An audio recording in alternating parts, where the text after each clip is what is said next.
Go, Encoder 212, com check. DPS, go. Inco, go. PUS, go. Surgeon, go. Booster, go. Copy that. We have a go from you guys. This is Talking Sound. Well, hello, everybody, and welcome to this episode of the Talking Sound podcast, coming to you from the trade show floor of the Texas Association of Broadcasters here at the JW Marriott in Austin, Texas. I am more than excited to be back, A, at a live trade show, B, to see all the exciting new technology coming out from the vendors this year. Let's hop on in and check it out. Have you considered starting a podcast? Looking for a way to make your business a voice of authority in an industry? Then Podcast Cadet is the solution for you. Whether starting a podcast for yourself, your brand, business, school, church, or just plain fun, Podcast Cadet is here to help you navigate the waters of the podcast industry. Specializing in one-on-one consultation and training with industry professionals in fields ranging from podcast technology and editing to distribution, monetization, and even social media strategies. Podcast Cadet tailors their services to the specific needs of you and your podcast. Do you already have a podcast and trying to find ways to engage and grow your audience? Sign up for your Podcast Cadet audit today and let us help you explore new and exciting ways to leverage your content and elevate your podcast brand to whole new levels. From consultational workshops to affordable podcast production and maintenance packages, Podcast Cadet is your one-stop shop for everything podcast related on the internet. Visit podcastcadet.com today to sign up for your consultation or training and use code TALKING20 to save 20% off your entire purchase. That website again is podcastcadet.com. We are here with Nicole at the Panasonic booth at the Texas Association of Broadcasters. Tell us a little bit about some of the new technology coming out from Panasonic this year. Well, we have here the KAIROS system, which you see the physical board, but you also have the GUI, which is our creator, the KAIROS creator GUI. We had the 1000 launch earlier this year. And then later this year, other features are going to be coming out, and upgrades for canvas features for different screens and streams. And we are continually upgrading the product and optimizing bandwidth and things like that. Yeah, and especially with everything being mostly computer today, not a lot of hard switching, things like that. The interface for this is absolutely amazing. Tell us a little bit about the customization options, things like that you have going on here. Yeah, I'll take that one. Okay. Hi, I'm Frank. Welcome. Hi, Chris. So basically, KAIROS, like Nicole said, is an entirely IT/IP-based system, right? So we've taken away from the traditional FPGA-based system, and we're moving into a server-based system. So at the core of our system, we have a CPU, GPU-based processing engine, and that's what we do with our KAIROS system. So we have two, as you can see here, we have a hardware panel, which is completely optional, and we have a software panel, which is essentially a GUI into our system, and it controls everything, right? The strength of our system is that it's network-based. As long as you can establish a network connection between this PC and wherever it is that your server is located, you can control things. So it kind of enhances that remote TD concept, the REMI model of working things, where you can take a network-based controller, you can send them, so the multi-viewers that you see over there, currently it's being sent over DisplayPort directly from the server, but you can send that over any type of streaming. So we support SRT, RTP, RTMP, RTSP, and NDI as our streaming sources. So the KAIROS is essentially a marriage of uncompressed video with 2110 traffic, compressed with your NDI, SCRT, and all that, and also regular baseband. We also have the ability to bring in your traditional SDI inputs into your system. Well, and especially with NDI and everything else, that has been hugely popular over the last year, 2 years, things like that. I mean, it's literally been pushed to the max over the COVID time of bandwidth. Right. What are we looking at future compatibility-wise and backward compatibility-wise with NDI, things like PTZ optics, that kind of stuff? Yeah, absolutely. So in terms of future, one of the things that that we have currently is that we support audio on the 2110 side of things, but one of our roadmap items is we're coming up with Dante support eventually. So on the audio side, we'll support Dante, which is very popular as an audio over IP format for a lot of these people. In addition to that, we're working on more formats. And again, because we rely on a CPU, GPU based model, any future upgrade is only a firmware update. We don't need to replace chips. We don't need to take it back. All we need to do is push out a firmware update. So it works like that. That has been one of the most amazing things to see over the last few years is the fact that panels stay the same and everything gets pushed through software. Yes, and absolutely. it makes for a much more upgradable studio solution and the field solution, and where what you have in the field is matching what's in the studio, which is so often not the case in so many, especially small stations, college stations, stuff like that. What is the price point that you're looking at for a unit like this for a broadcast studio? I think Nicole can help with the pricing part of it. Welcome back, Nicole. Thank you. Pricing part of it, our basic rollout core was $28K, and our 1000 core is $73, but that includes a bunch of actual key options like the Canvas key, I/O upgrades, and what was the third one? We have a bunch of features rolled into the 1000 that are not included in the early model because we wanted to keep the price point down, and if they don't need anything beyond, say, a 16 by 9 canvas, they don't need the Canvas key. So we're trying to keep that down for, houses of worship or other smaller companies that don't, if they don't need something bigger than that for screens, then they don't need that feature. And it's great because it mixes any format. And in pixels instead of format and resolution. So no matter what the format or resolution is, it can go out to any screen of any size with the Canvas key, and without the Canvas key, it can go up to 16 by 9 or 4:3 and up to 16 unique outputs, which is amazing. That is fantastic. And especially for, like you were saying, small houses of worship, small broadcasts, that kind of stuff, where you don't necessarily need all of the inputs that you might need on a major sports broadcast, something along those lines. What's the typical delivery window that somebody's looking at from the time that they order something to when they'd be able to get it in-house? Well, that definitely varies because we build everything out specifically for that person's needs. So we tend to work with resellers or design groups, make sure it fits their needs so that they get exactly what they want and the price point that they want. And we give them solutions that is cost effective, that makes it usable so that they can't do all the upgrading at once. It's future-proof, so if they say, we can add that in another year when we have the new budget, we can add this feature or that feature. So we give it to them in stages so they can have it whenever they need it or want it, basically. Absolutely. Well, thank you so much for taking the time. Where can everybody go to find out more about Panasonic? Where can they go to place their order? There is the Panasonic website, of course, on KAIROS, KAIROS, which is the lovely Greek word for the moment that you make a decision in time, opportune moment. And this is definitely an opportune moment for this software-defined processing. It's a great system. So, yes, thank you so much for taking the time. I appreciate it. Thank you so much, Frank. Thank you so much for all the work that Panasonic always does for the industry and has done for years. So, we'll be right back with you with more technology from the TAB 2021 conference. We are here at the Roland booth right now with Chris Wissinger. That's correct. Tell us a little bit about, I've always loved the format of Roland mixers. They're always so straightforward, straight in, straight out. Tell us a little bit about the new models that you guys have coming out and some of the new technology from Roland this year. Yeah, sure. So we have 2 new products we're showing today.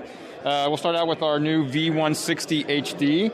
It is 8 HDMI inputs, 8 HDMI and 8 SDI inputs, and 3 HDMI and 3 SDI outputs. So it's got a lot of I/O. Very flexible for any type of application, broadcast, live event. We have so that's brand new.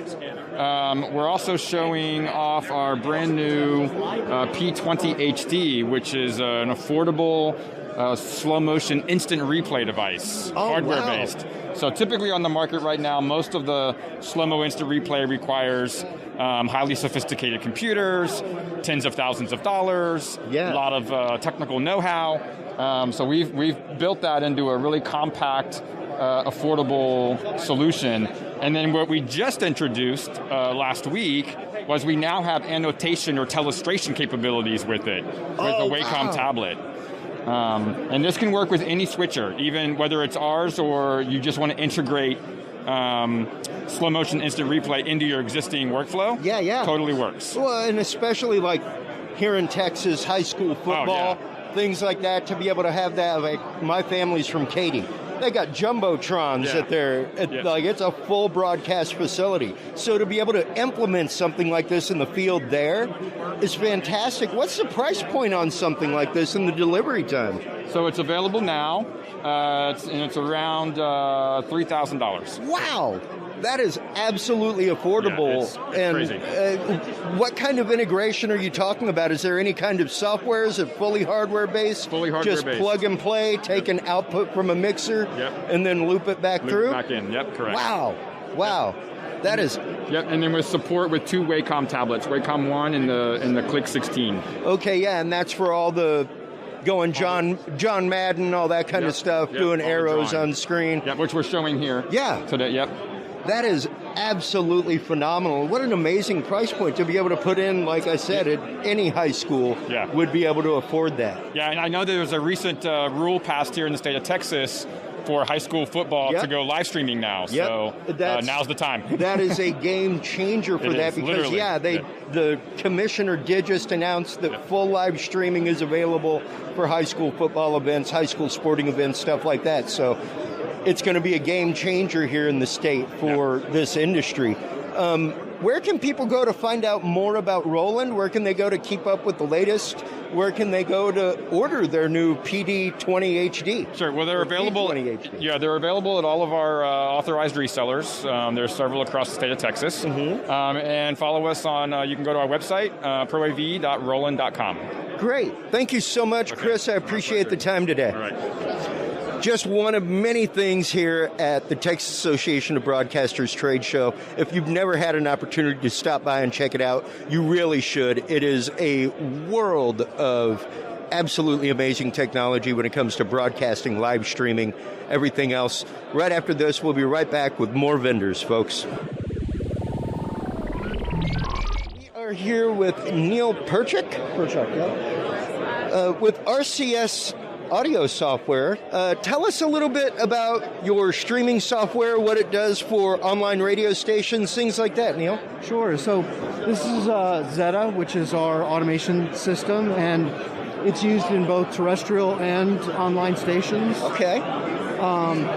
It's a multi-user, multi-station system. You can have one station on it, or you could have 1,000 stations on it. Oh, wow. And it's all completely integrated. Those stations can be in one location or in multiple locations. So this is all IP-based, everything else. You're basically, like you're saying, able to run stations in Milwaukee, Poughkeepsie, and New Mexico all at the same time from one location. Correct. Yes. So for master control, this is pretty incredible stuff. It is. How long has it taken you all to develop this, and what is the implementation like for existing systems already? It's in several thousand stations around the world. RCS is a global company. We have nights and offices around the world, and it's a very simple. It's very simple to deploy. We have a capability called site replication where we can literally replicate site A to site B. So if we install site A and then site B, they talk to each other within a day. They're in sync, and all of the content is everywhere. And you could do that to multiple locations. So SiriusXM is on us, and we replicate all of their sites all over the globe. Oh, wow. That's pretty incredible to know that you can actively just take a station as it exists page by page in a database and just replicate it like that and be able to push it out. And the amazing thing is we now can replicate to our cloud-based disaster recovery system. So we can replicate all those stations to the cloud. If anything happens to the station on-prem, the cloud can take over literally with a switch of a URL command. Wow. And that station can then broadcast from the cloud back to a transmitter or on the web. Wow, so almost zero downtime active. Almost zero downtime. And is all of this mobile compatible for those systems engineers that are mobile? Yes, we have a HTML-based remote control for all of our products, but for Zeta, we call it Zeta to Go. You could go up on your tablet or your phone, and you could do about 80% of what you can do on the software remotely on your phone. Wow. So you can even broadcast live on your phone or tablet. That's great, especially for news stations, talk, stuff like that. Even things like this, if you're running a tech network, anything like that. Now, what is the price point for the software? And are there different variations of the software, different levels of service? Not really different levels of service. It's modular, so you can buy what you need and you can expand on it as you need it. So you can get in at a very low price point. Okay. And then go as large as you want. Yeah. It's really a competitive product within the industry. It's not more expensive than our competition. And again, it's really customized to the individual purchaser. That's pretty incredible. We don't have any type of proprietary hardware, so you can buy whatever, as long as it meets a spec. We do sell hardware, but it's not the main focus of our business. Sure, absolutely. I mean, as far as integration with existing systems, even those stations that are just making that digital switch now, what kind of implementation are they looking at? How long does it take from delivery to setup typically to get the system up and running? For a simple system, it's a matter of a couple of weeks between purchase and installation. The average installation with training can be anywhere from a couple of days to a couple of weeks, depending on how large of an installation it is. But we handle everything. We do the conversion for you, we do the install, and we do the training. So It's very hands-on. We actually can do it remotely now. So we can actually install, we can send you the hardware and remotely... remote training and remote install. So it's really up to the customer. But that's pretty incredible. We were very agile during COVID to be able to do that. Everybody had to become very agile and really had to figure out what that customer service link was because, on-site visits just were not happening. Right. And now, where can people go to find out more about RCS sound software? Where can they go to get their copy? Where can they go to transition their station over to you? Absolutely. So go to rcsworks, works.com. And from there, you can look at whatever region of the country you're in. You'll find your salesperson, contact them directly. There's lots of information there. The other thing that we've done is we have an academy set up online academy for our software. So if you're a Zeta user or a G Selector music scheduling user, you can get certified on the online academy and put that on your resume, but it gives you that extra level of training. Yeah, that's fantastic. Well, especially for college stations, stuff like that, people that are in RTF programs, that kind of stuff. Absolutely. It's really great to be able to walk out with the certification, not just like, I went to school and I learned how to move some faders. Exactly. You're actively walking out with a systems certification with something in the industry. Absolutely. We actually have several universities that have it as part of their curriculum. So that's fantastic to hear. Well, where can people go to find out more and to get their copy of the software, Neil? It's sold directly through our salespeople, so rcsworks.com, works.com, and they'll find their salesperson there. All right. Well, thank you so much for taking the time. This is absolutely great to see. Terrific. Take care. We are here with George Horton from Solid State Logic, an industry leader in the world of audio, whether it's live, studio production, home studio production. Tell us a little bit, this is a beautiful console that we have here in front of us. Tell us a little bit about it and some of the new technology coming out from Solid State Logic. Well, I can't tell you everything new, otherwise I'll have to kill you, obviously. But well, sure. I'll tell you the things I can tell you. Thank you for being here. Nice Absolutely. To see you. So this here is our broadcast console, System T. System T is a suite of products. The key to them is they're network-based, so everything is IP. Everything is an IP link that ties everything together, which in our last year or so has come in super handy because of remote production. Yep. We can distribute elements of control and audio across wide areas, so it's been a huge bonus. So we are a true network device as opposed to something that has a gateway into a network. Yeah. It's very scalable. We just announced a new engine last week called the TE1 or the TE2. So very scalable in terms of how much processing the engine provides. Currently, so that goes from like 140 paths. A path is an input channel or an output bus, so mixed minuses or master buses or stems. Any bus can be any format up to 7.1.4. So for people who need to do immersive production, we can do that natively. It scales from 0 faders, so it can be entirely glass interface, just a touch screen or production automation, to as many faders as you like with multi-operator positions. It doesn't matter, it's the same software, that's purely a function of the workflow and also the budgets and the footprint available and things like that. So the software for the smallest to the largest is exactly the same, but you scale the amount of processing, the amount of I/O, and then the control surfaces and things. Well, yeah, and I mean, especially since it's a true network device, the fact that you could have numerous of these in one location running different, like, for example, the Olympics, having audio from different places coming into each unit and their workstation being pushed to them. Yeah. I mean, the largest facility we have currently has 8,000 I/O with four or five control rooms.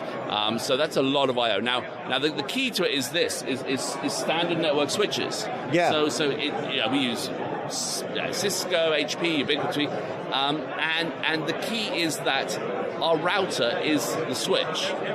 Traditionally in audio consoles, people have used TDM routers to shuffle audio, and that is an sort of hardware intensive and can be expensive and limiting in terms of scale. One of these switches, that's a 10-port Cisco switch, that's capable of 512 channels of audio per port, 10 ports, that's 5,000 by 5,000 router, and it costs a couple $100, you know? Yeah. And so bigger switches, more bandwidth, you can do vast numbers. Yeah, precisely. Just by adding more switches, you can add more units, everything else, and that is a very cost-effective solution to be able to do that. Yeah, and as it's an industry standard, I mean, a network is agnostic to the data that travels across it.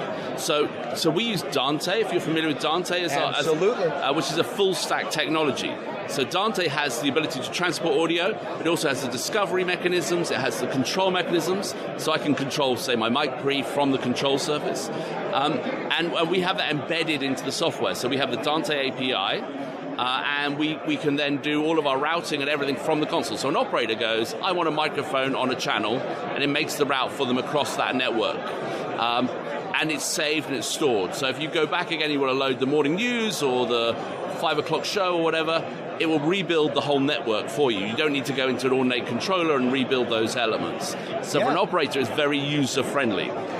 We also support SMPTE 2110, AES 67, and we can run a converged network where they're running on the same switch fabric, or we can run them as a separated, isolated networks at the same time, and we have some of the SMPTE 2110 routing built into the system as well.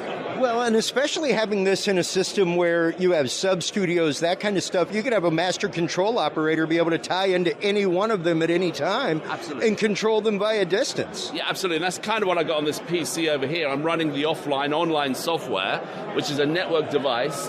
It is logged in currently to this console, and so I could have that physically within the same local area network, or I could have it on the other side of the country.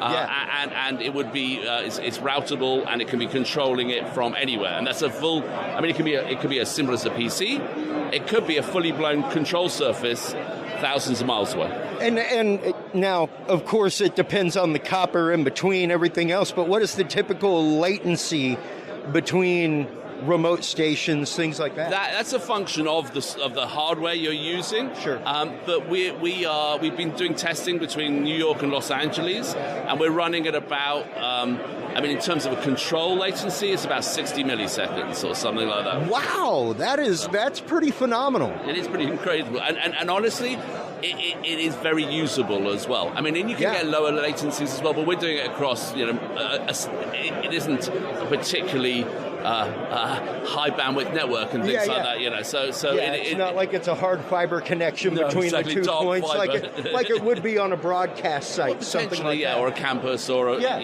so absolutely. So it's very possible, and I think we all had to learn new things last year, and every cloud has a silver lining, maybe, and so we did that. So that's the sort of technology. So that's the System T. We also do the live consoles, which is the same underlying technology, and one of the keys to what we do is this Tempest. System T is Tempest Engine. It is a patented multi-core processor. So the different sizes of consoles are based on the amount of multi-cores we use. So again, it's not using hardware like a Shark processor or an FPGA. It's purely coded into a multi-core standard chipset. So. That is phenomenal. I mean, I would expect nothing less from SSL. They once again, industry standard and known for some of the best quality products out there. You're too kind, sir. It's just a fact. What are you looking at price point wise to get into a system like this, and what are you looking at as far as install time from the point of ordering to what's your typical turnaround to having one put in? Well, obviously very good value, of course, extremely good value. But I mean, we're in the market from, say, 35,000 to as big as you like, basically, because we can build massive systems. And so, I mean, a typical station, like, smaller news operation and things like that, we're somewhere between 50 and 100 maybe. Getting a bit bigger, we're 150-ish. So it depends on three factors: size of control surface, size of engine, amount of I/O, flavor of I/O, how much of it, SDI, MADI, AES, all those sort of things. In terms of, we build everything in Oxford, England, our factory. Lead times are sort of 6 to 10 weeks, basically. Oh, wow. Worldwide logistics are a bit messed up nowadays at the moment. So one of the things where it used to take us a week to air freight from England to here, because there are less planes crossing the Atlantic, that can stretch to a couple of weeks now while we wait for space on planes. But, that's the world we live in now. That's just to be expected with any install at this point.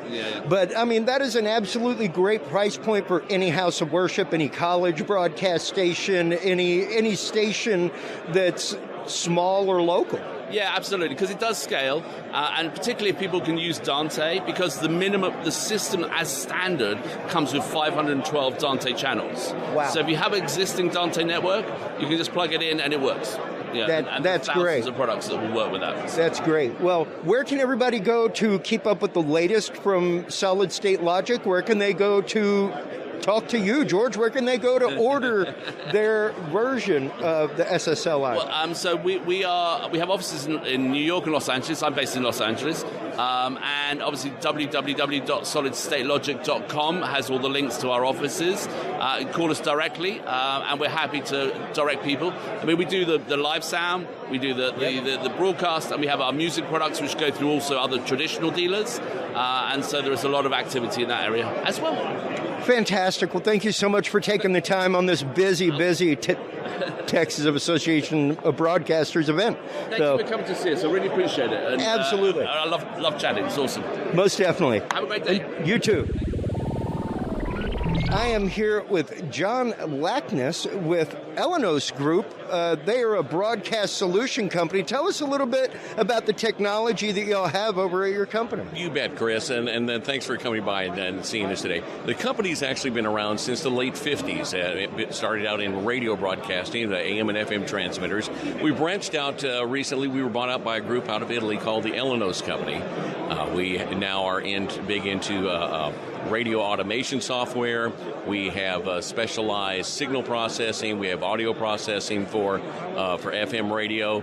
We have smaller power level FM broadcast transmitters and up to about 30 kilowatts. And then we have a line of AM transmitters as well. There's actually two groups. There's one is the Elenos group, and then the other company is Broadcast Electronics. That's the one that's been around since the 50s. They're big in the HD radio business. And that's basically what we do in a nutshell. And it's been interesting to see the marriage between analog and digital and the transition over to digital in the world of radio. Even as a podcaster, to see that, like, they're kind of chasing our coattails in some ways. What are some of the broadcast solutions that y'all are providing now for local stations, smaller stations, college stations, things like that? I mean, as far as the podcasting is concerned, or helping, well, as far as radio is concerned in general, you're right about the podcasting, because the podcasting is starting to meld a little bit into broadcast, because you see the jocks who are doing stuff on the air, and they're podcasting, getting involved with all this. There's a variety of stuff that's out there. I've used a lot of it myself. And it's kind of one working with each other. There's not so much per se the broadcast is working against the broadcasters as it used to be. Now we're all trying to work together and make it better and more viable. So because podcasting's huge compared to radio now. Well, and even the fact of over the time of COVID, the number of people that have started online radio stations, that kind of stuff. Like you were saying, the whole HD side that Broadcast Electronics covers. Right. What kind of integration tools do y'all have for smaller stations, local stations, colleges, that kind of stuff? Well, a lot of the HD implementation depends on not only where the station is located, but also there are spacing requirements that are allowed by the FCC. We do have a full line of equipment that if a college, university determines that they can go HD or they need to in order to have the sub-channels for use by maybe other educational venues or maybe by community, we can supply them that equipment in order to cover the area. And coverage is varied depending on the amount of power that they are allotted by the FCC. So, it's as needed, I guess you could say. Yeah. So this is definitely more for people that are beyond the pirate radio realm. Absolutely. And going to a much larger world. Exactly, because this is all licensed type equipment. The pirate radio, to me, it's always going to be around, and everybody deals with it, and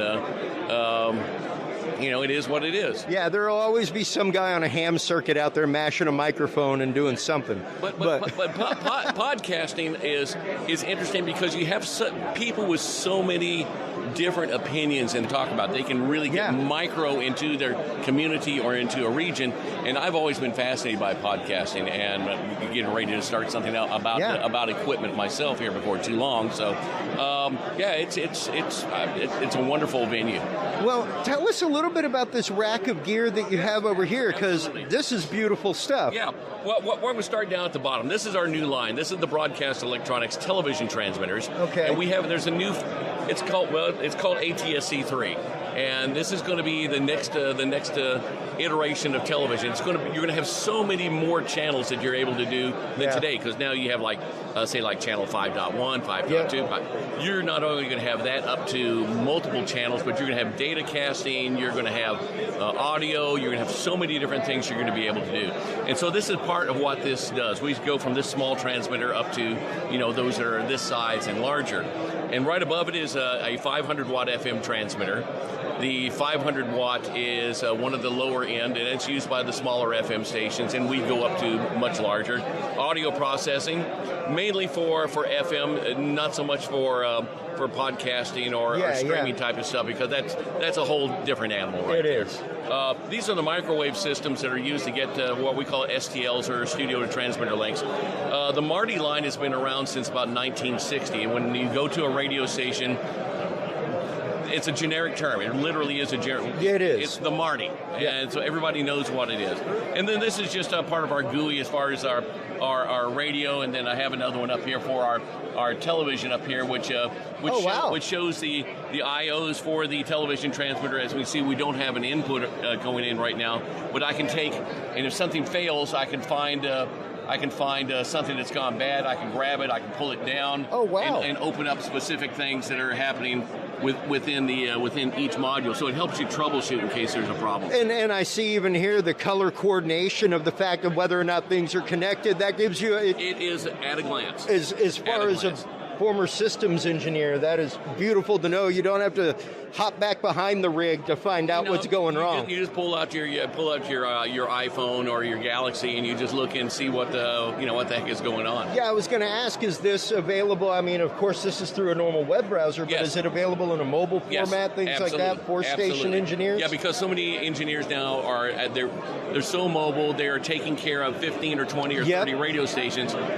They get an SMMP track that goes off and goes, hey, station's having a problem. You can just pop it up and look and say, oh yeah, okay, I've got a modulator that's not acting right, so I need to go check that one out. Now, is it an option within the system, especially if you have the redundancy in line, to be able to live switch things via remote? You can't set up a track to where if you see something that fails, it will swap over. Oh wow! So that's fantastic, and that saves everybody. But then that's when you get an email back to your engineer saying, hey, I have switched over from transmitter 1 to transmitter 2. And that's great to know that you can set in that priority to be able to alert them that, hey, just so you know, while you were out getting some coffee, this happened. 10 years ago, we wouldn't even have thought that this was even possible. And it was the dream. Yes, it was a dream, literally. Because when I was an engineer for radio stations, if a station went off, you were guessing at 2:00 in the morning what was happening, and then you wasted hours. And this is just so much easier. Well, even just signal tracing to find out where the problem is. Absolutely, you spend hours. So just a little quick thing. This little down here. This is a signal device that we can look at the spectrum to see what is going on an FM channel. I'm looking at 104.5, which is what I'm broadcasting over here. But I can look. There's a center carrier at 104.5 there. If I had subcarriers on here, if I was HD, I would be able to see the HD the mask out here. I'm looking here at the modulation. I'm looking at RDS. There's a whole. Seeing there's a stereo signal down in the lower right-hand corner. There's just a lot of stuff, and I can drive around town and look at my competition. So it's really interesting to see what you. Yeah, you can compare and contrast your signal versus theirs. What's their audio quality? If there's something wrong. That's pretty incredible. Well, John, where can everybody go to find out more about Elenos Group and Broadcast Electronics? Where can they go to start getting into systems like this for their local station? Sure. It's the company is Broadcast Electronics, owned by the Elenos Group, and we're at bdcast.com,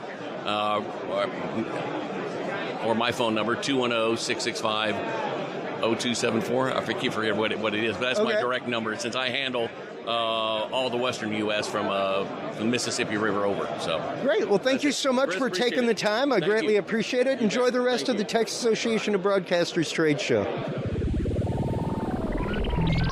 We are here with Robert Erickson with Grass Valley. How are you doing today? It is absolutely fantastic to be out here with humans, people, interacting, seeing things. I know. It's like half of me just wants to walk up to somebody and I think I shake hand. I don't know how this works, but it's great to be out. Yeah, it's like you're some kind of caveman that's been thawed out and brought back into society. It's been totally strange. It's fantastic, and the fact that it's in Texas and it's TAB is probably one of the best venues we can do it because it's a good-sized conference. There's really good people here. It's a great chance to show off technology. A lot of the vendors who haven't done trade shows in a year and a half are showing technology that they would normally never show at TAB. Normally we would hold this off for NAB or hold it off for IBC.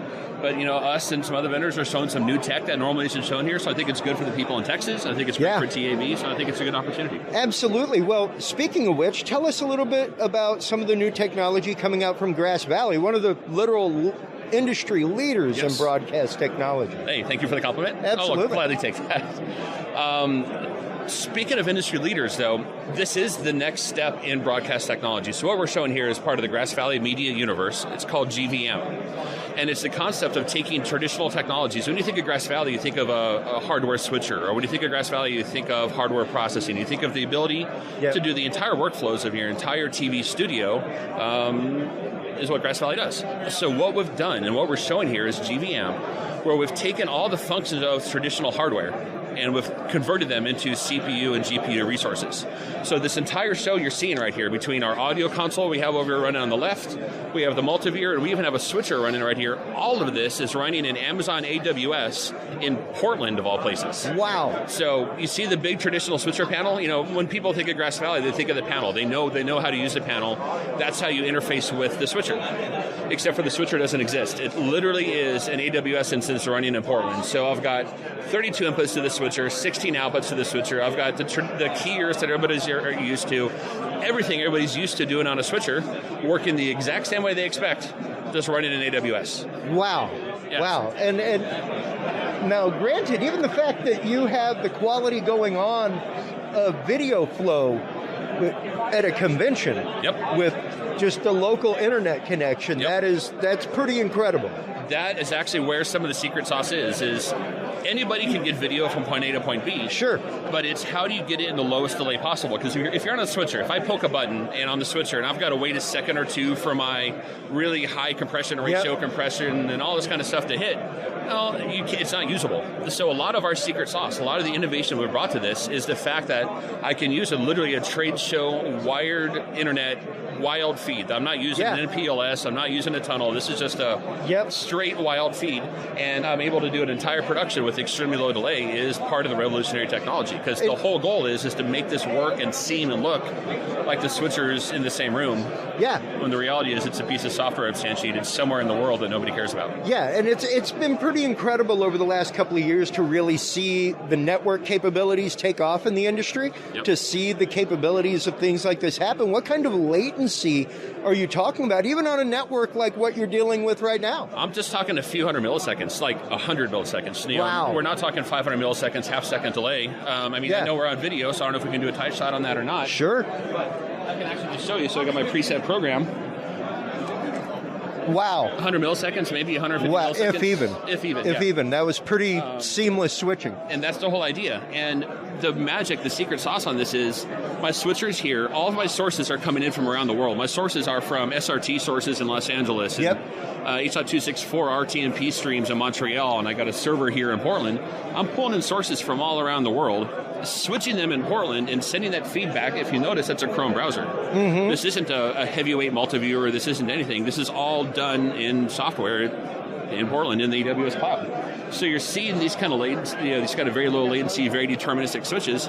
That's the secret sauce. And so when you talk about Grass Valley innovating moving forward, this is what we're bringing to the table. This is something nobody else is doing right now. Well, and even the fact of, like you were saying, your sources coming from various networks across the globe, including this live view pack we have here. Yeah, that's absolutely phenomenal to know that with almost no latency, you can be switching cameras from all over the globe. Yep. And all anybody needs is a standard internet connection. They don't need fiber optic. They don't need any kind of crazy pipeline or dedicated pipeline. I mean, if you want to do a crazy dedicated pipeline, go for it. You can. We can get the latency even a little bit lower. Yeah. But most modern workflows now is over wild internet connections. Be it a live view pack going over bonded cellular, be it a cable modem, be it whatever this hotel has. Yeah. That's the goal. That's a good way to put that. Whatever this hotel has, because you never ever know. No. It's pretty rare, and even sometimes the specs that you get from a location. I deal in the world of corporate AV. This is what I'm normally doing, is the events like what you're attending. And so frequently you get specs from house and you show up and you're like, well, these aren't the specs at all. This may have been what it was when it was built, but it ain't what it is now. So our backup for here, which we actually tested, is an AT&T hotspot. Yeah. I've got pretty decent AT&T coverage here. This isn't an ad for AT&T. It's just what I'm using. So we actually were testing failovers. The hotel internet went down. Our router automatically switched over to the AT&T hotspot, and we're still able to pull the production off. Wow. And what was your latency when you went to hotspot? It jumped up a little bit because our encoders had to do, we had to squeeze it a little bit more. So I went from, I'm using about a 10 meg constant stream here. I had to bring it down to a 5 meg constant stream, which means I had to do a little more compression on it. Sure. So it went up by like maybe 30 milliseconds. Not very much. Not an incredible impact at all to functionality. Nope. So now, as far as station-wise and mobile-wise, what is somebody looking at price point to be able to get into a system like this? Straight OpEx model. That's the best part. So you whatever hardware you need to buy to get the signal into the software environment is your fixed cost. Everything else is a monthly OpEx cost. Wow. So if you want to, if you think about a production switcher, for example, I mean, I'm just using this as an example, but you think about a production switcher, somebody buys a switcher, they produce maybe, 2 hours a day, maybe a news station, 8 hours a day of content. Sure. The rest of the time, the switcher sits in the rack using power and doing nothing. I've got 2 of them sitting in a box at home. So you absolutely get that. Yeah. So the whole model on this, the commercial model on this is, you know what? You need that switcher for 30 minutes. You need that switcher for 2 hours or 8 hours. You spin it up. You use it for what it is. When you're done, you shut the whole thing down, and it doesn't cost you a dime when it's shut down. Yeah. And so it's a straight OpEx model. It's a pay-as-you-use, pay-as-you-go model. You can, it's monthly or however, there's all sorts of different ways we can do it. But it's moving things into a commercial model where you can say, I'm going to make this much money doing this production, but I know what my costs are to do the production, so you can kind of set your business model accordingly. So you could do all of this in a virtual environment without even including a console, is what you're 100%. saying. 100%. So we have the console here because so many people know and love the Grass Valley interface. You can't not love a Grass Valley. It's here, but if I just click over to this tab, there's my entire switcher and software. So if somebody doesn't want to have the console, if they don't want to pay for this, if they want to be able to have all the power of this console and the software interface. And I'm sure they could go through and macros program any USB controller in the world that they wanted to it, all kinds of stuff. So you could use your familiar mixer that you already have, what have you. It's actually, I'm really glad you brought that up. Thank you. I just You're welcome. You've never seen this product, but this audio console I showed you, we've got a couple of hundred inputs and quite a few outputs. When we did this audio console, the first thing people said is, I want a tactile interface. I want to be able to move a slider. Got to be able to move a fader and EQ stuff with my fingers. So, but how do you do that when the console is sitting in software in AWS or in Azure? So we actually wrote a Midi interface. So if you have a traditional, I don't care if it's just a little Mackie or a Behringer. Any USB controllable interface. Anything MIDI controllable. Yeah. Ooh, even better. Yeah, anything that's got a MIDI control. So we can actually make it so when I turn a fader up on here, MIDI control, you'll see the fader come up on the console. You do the fader there, the fader will come great. up on here. Yeah, it'll run motorized faders, everything. So we give a tactile interface to something running in the cloud, and that's one of the differentiators is how you got to focus on the user interface. When an operator sits down in front of an audio console, does he care that the audio console is running a bunch of CPU and FPGA or CPU and GPU or DSP? They don't care. Yeah. They know that when they sit down in the interface and they pot up something and they turn down the mix minus and they set their mixes, that it just bloody works. Yep. And that is our goal. We've focused on the UI and abstracted the processing, everything out of the background. Yeah, well, yeah, and that's just it. You made it to where anybody can use their familiar console with your equipment, and that's pretty incredible. So where can everybody go to find out the latest and greatest from Grass Valley? Where can they go to order this product to become part of the chain? GrassValley.com obviously is the waypoint on that. If you want to talk to anybody, you want to find somebody, hit up that website. I'm Robert Erickson. My email address is literally robert.erickson@grassvalley.com. Okay. You can always hit me up on there. But anywhere in the United States, if you go on the website, they can tell you where to find somebody locally. And if for any reason anybody has a problem, literally email me personally and we'll take care of it. Great. Well, Robert, thank you so much for taking the time, and thank you to Grass Valley for always doing what they've done for the industry for years, which is just putting out great products. So stay tuned for more from the Texas Association of Broadcasters trade show right after this. We are here with John Landman, the Vice President of Sales for Teradek. Tell us a little bit about some of the great new products coming up from Teradek. I've used Teradek on site on I don't know how many shoots that I have done in the corporate realm, things like that, where we are going long distances and do not want to have to use cables, amplifiers, things like that. So Y'all have some great solutions for the world of broadcast video. Tell us a little bit about your new products. Well, I think you gave a really good presentation of one of the sides of our business, which is uncompressed wireless transmission. Yep. What I have at the show today is our latest transmitter that has the ability to transmit uncompressed 4K video up to 5,000 feet. Wow! Yes, I do believe we are the only company in the world that can do that. Anyone else that I've seen is actually compressing it. Yeah. So that makes us very, very unique. And we're very, very excited to show that. I'm literally flabbergasted to even think about the fact that you would even be considering sending compressed video 5,000 feet wirelessly is amazing to begin with, but uncompressed video 5,000 feet is phenomenal. And with no delay. Yeah. Well, explain to us at least as much as you can. I don't want you to get into anything proprietary, but how has this been perceived by the industry so far? How has it been received? Well, as you're probably aware, there's been a massive movement within the cinema industry to move from 1080p into the 4K world. You really can't shoot anything nowadays that's not in 4K. Yeah. So having the ability to actually monitor what you are shooting, it's important to see it in that highest quality possible. Not just that we transmit 4K, but we also transmit HDR, which in some industries is more important than 4K, especially in the broadcast world, right? Yes, absolutely. They're wanting to stay in the 1080p world, but doing a lot more in HDR. Mm-hmm. So that's something that we are proud to be able to support. What we also have is a Ranger product that you're probably not familiar with, but that actually has the ability to transmit it not just in the 5.8 band, but actually 4.9 to 6 bands. Oh, wow. So if you're going into a more challenging environment, such as a football field or a basketball tournament, that makes us very, very popular there too.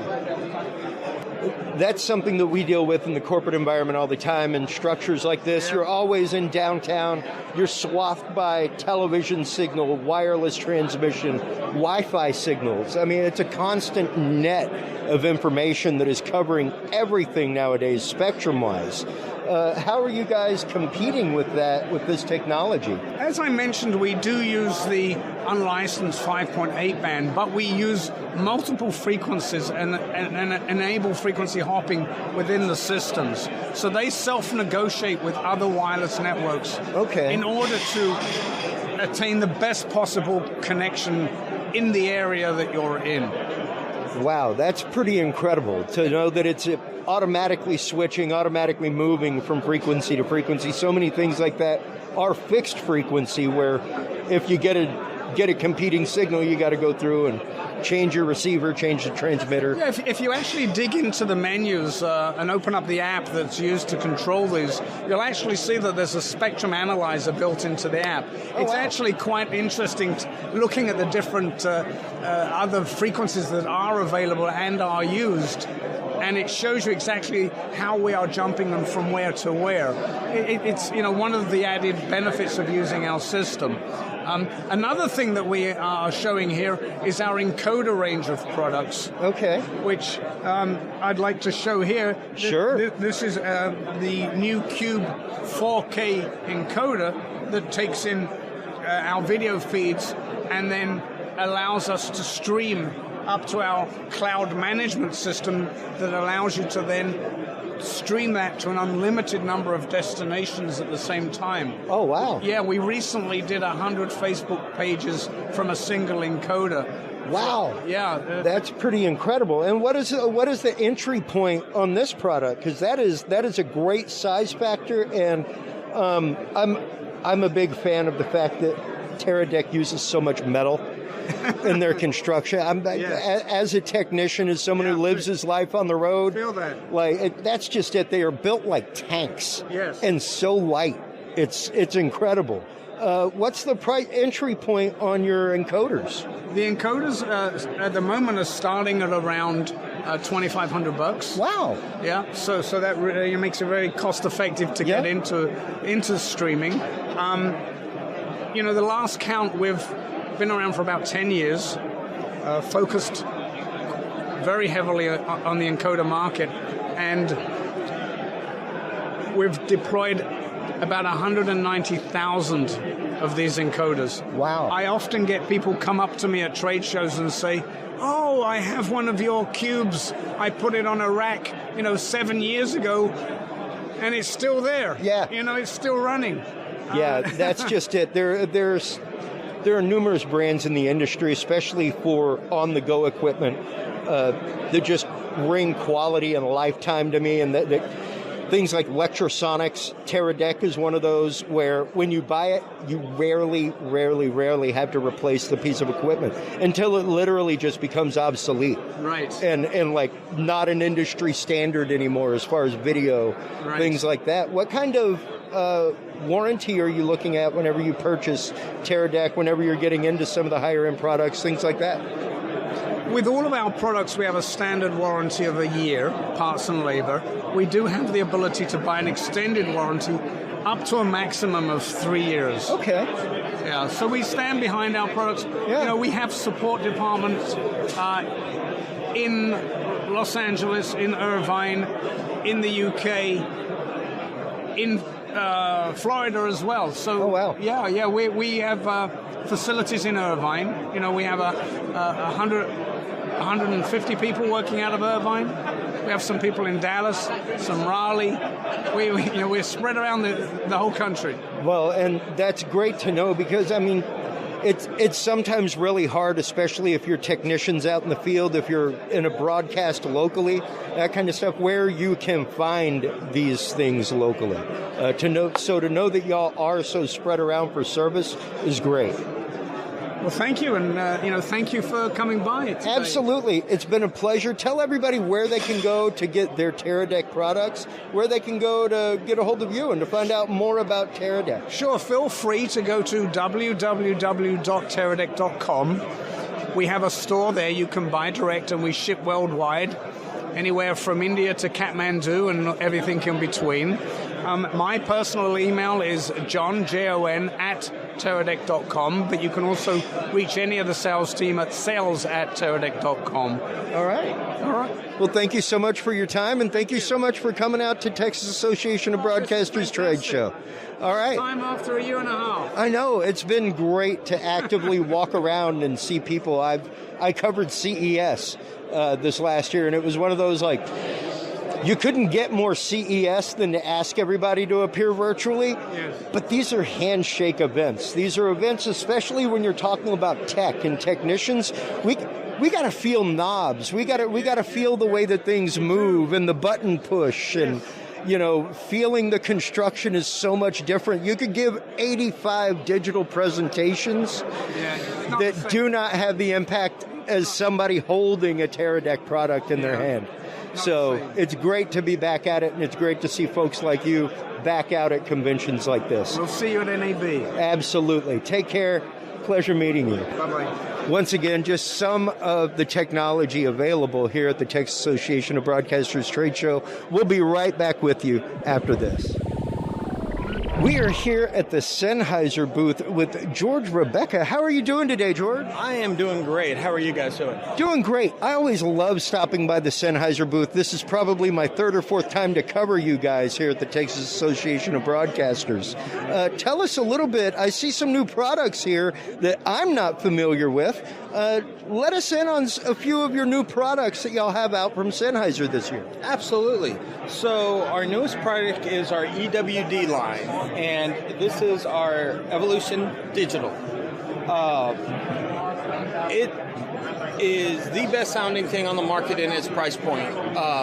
Hands down, you get a lot more. So it has 134 dB dynamic range. So there's no sensitivity needed. It runs it at 44 megahertz, or actually not 44, I'm sorry, 56 megahertz, which allows, again, in a perfect bubble, 90 channels a bank. Sure. You're not going to get that, but Sure, that's sure. still more than anything that's price point. And one of the ways we can do this is it has equidistant spacing. Okay. So there is no frequency coordination needed. Oh, wow. Unless you're mixing systems, of course. But Sure. if you're running all EWD, it syncs via a Bluetooth app. So let me show you. It takes less than a minute. That's to, cool. Because of course, frequency coordination is an issue that we run into. I work in the corporate AV field, and we run into it regularly in environments like this where we have television to deal with, we have local in-house Wi-Fi and radios to deal with, things like that. So to know that if you're coming into a location and using all this system, that you have very little of that competition to worry about. Absolutely, and that's kind of the what we're gaining is definitely trying to get more. As the FCC repack happened, we're getting less and less space to work with, and we're having to find ways to severely increase that. But with no intermodulation, you could put the two transmitters right next to each other, and you're not going to pick up anything on the scan. Wow! And that's what allows us to not worry about the intermod in the harmonic frequency spacings that we have to worry about. So with the Bluetooth app, all you have to do is hold sync. Oh, cool! 3 times, and it'll automatically scan. If it's already. That is extraordinarily user-friendly, and to know that you can go around, especially in houses of worship where you may have these in numerous locations around, that kind of stuff, that makes that coordination super easy. And if it's in Bluetooth range, you don't have to bring the transmitters to the front of the house. If not, you can also bring your phone after the receivers have been synced and sync them to their transmitters backstage. Wow. So that's something that we're really excited about, that gives you that opportunity to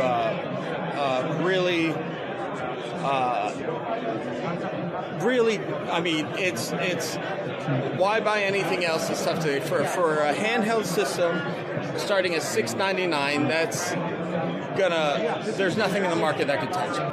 But we will have a combo set as well coming out if it's not already. But we do have it in, I believe, 10 configurations. We have it with a headset, a lav, instrument, no mic. Oh, wow. Handheld. Instrument as well. That's fantastic. Yes, and it comes, and it's now compatible with all the capsules, even our new 445, 430. Oh, wow. Wow. And I mean, I've used an EW series for, I want to say this may be the first broadcast that I have used where I am not using a Sennheiser EW series. I've had them in my Go kits for years and years. They are such a venerable product. How has the industry received this so far for a replacement? Because, of course, this is your step into the digital realm as far as things go. There have been numerous other manufacturers. We've had digital in our high end, and your 6,000. Yeah, in your broadcast realm things. But for this is our first evolution. You're correct, in digital, and it's been great. It's been out a month, and we released it, I believe, July 1st. So a little over a month. Wow. And it has been absolutely great. You know, we're doing some other things that we do have is kits for audio for video, from anything from kind of your setup. You got a little bit fancier setup, but we have the MKE200 and 400. Oh, nice. That can be mounted to phone, DSLR. I mean, any cameras, but still give you that quality shotgun sound of our larger brothers for a very affordable price.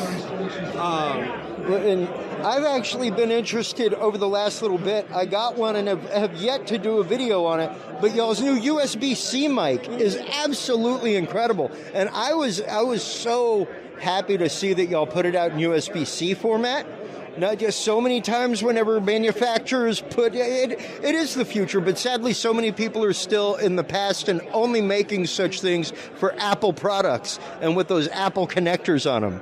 And it's kind of annoying. I'm an Android user, but the USB-C format has been fantastic. Well, Apple's new Thunderbolt is USB-C. It is used, so I have a new Apple laptop, and it has no USB-A on it. Exactly. And even those devices, I have to get a little adapter, like my super drive, when I have to do archaic CD work. Yeah. But,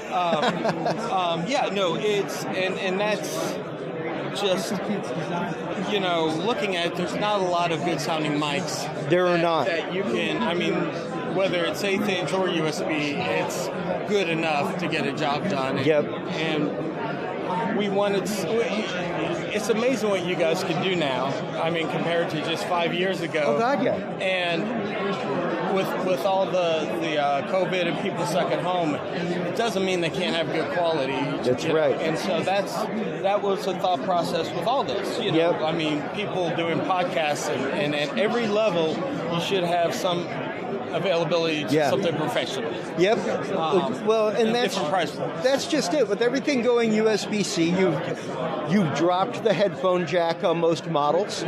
So the option of having a TRRS microphone or something like that is totally different. But what's great is that the USB-C also allows you that small amount of power to be able to power a preamp to get that great sound that microphone has. And it's a very natural sounding USB microphone. I've got numerous USB microphones over the many years, numerous USB interfaces. That is by far, hands down, my go-to recommendation for people who podcast on the go, who do virtual meetings, even with their phone, that do Zoom meetings regularly. Pop that in. Everybody will love you for the fact that you don't have room compression going on. Where can people go to find out the latest and greatest from Sennheiser? Where can they go to get these great new products?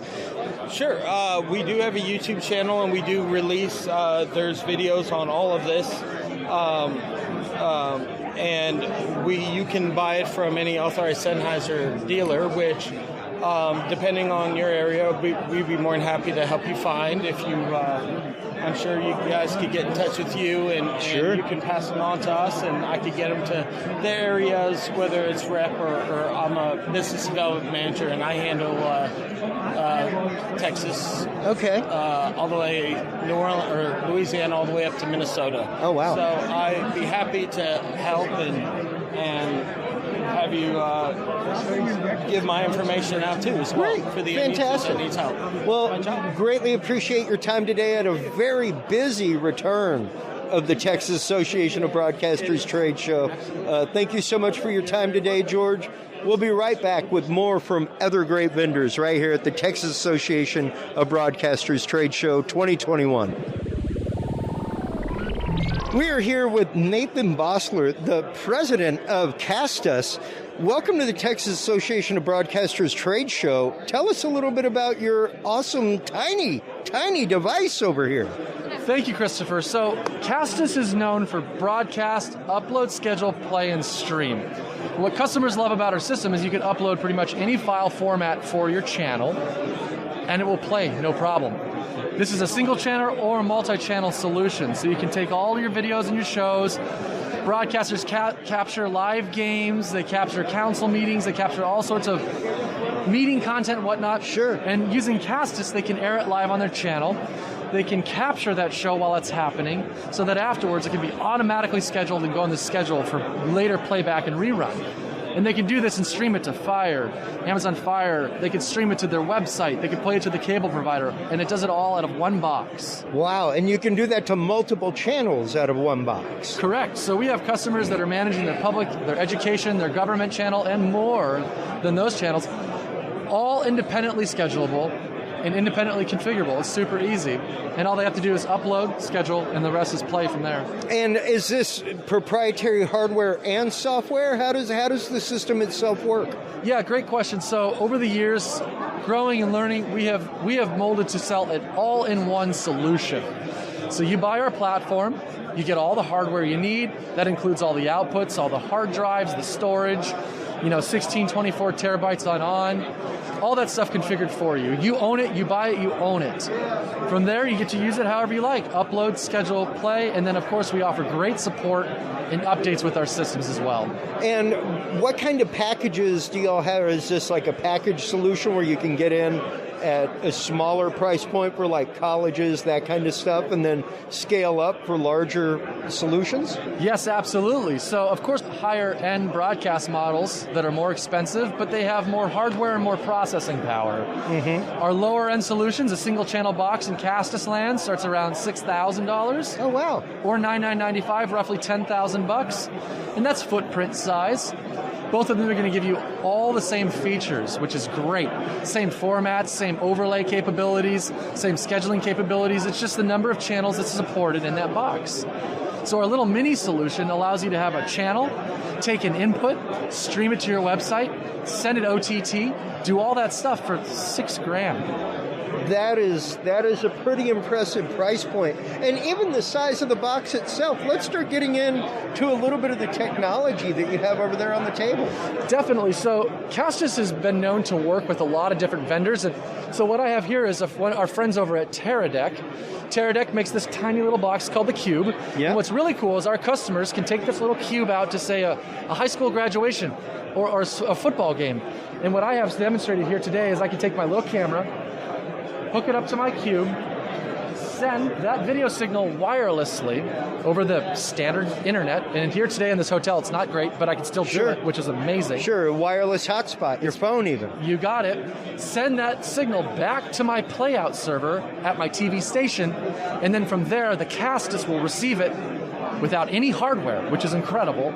Wow. And then redistribute it to all of your destinations. The no hardware is what I find incredible. The fact that there's no encoder in the middle, there's no, let's grab that it's going to ingest into a server, that literally means that there is no downtime between live signal and broadcast. Correct. So you don't have to spend that extra $3,000 on the decoder to receive it, because the Castus physical server will decode all those signals coming in natively and do all that internally.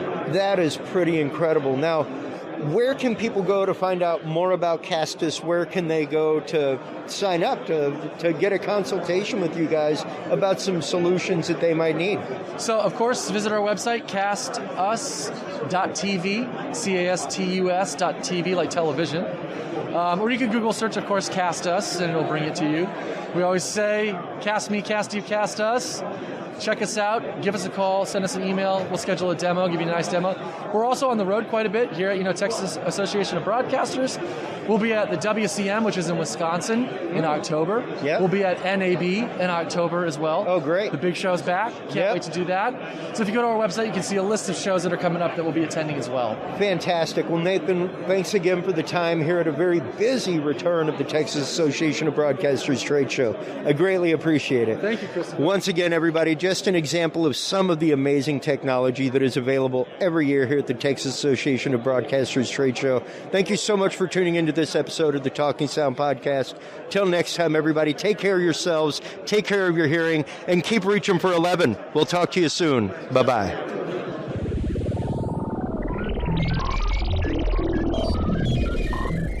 Thank you for tuning in to this episode of the Talking Sound Podcast. For more episodes, industry news, and information, visit us online at TalkingSoundPodcast.com.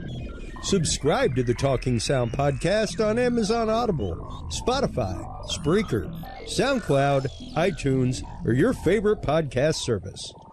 Get the latest Talking Sound videos on Facebook, YouTube, Twitch, Reach TV, or your Roku or Amazon Fire device with the APR TV app. Talking Sound is a proud member of the HC Universal Network family of podcasts. For more great shows and content, subscribe to hcuniversalnetwork.com today. Until next time, watch those meters, gig safely, and keep reaching for 11. This is Talking Sound.